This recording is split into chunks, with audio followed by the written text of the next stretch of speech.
Obrigado, Senhor, pela minha família.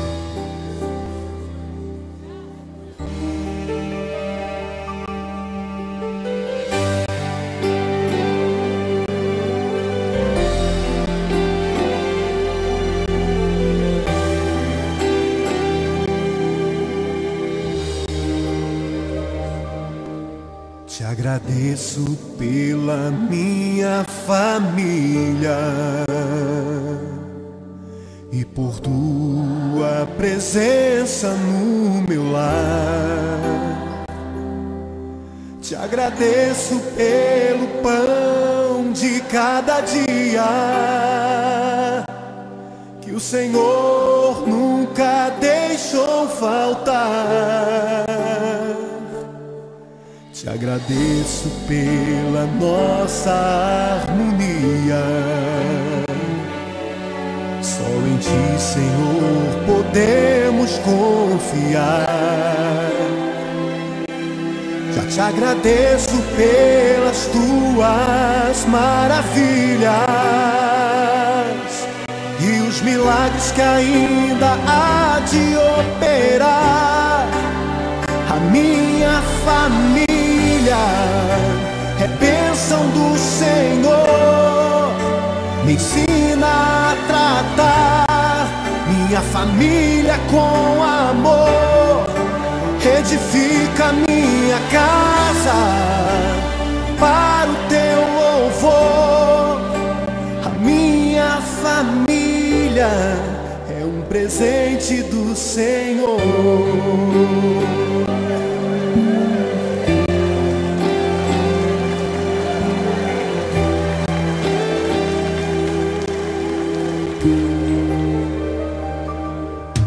Te agradeço pela minha família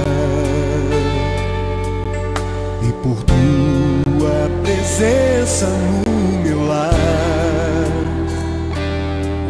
Te agradeço pelo pão de cada dia que o Senhor nunca deixou faltar. Te agradeço pela nossa harmonia. Só em Ti, Senhor, podemos confiar.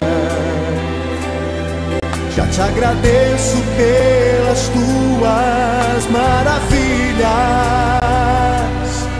e os milagres que ainda há de operar. A minha família é bênção do Senhor, me ensina a tratar minha família com amor.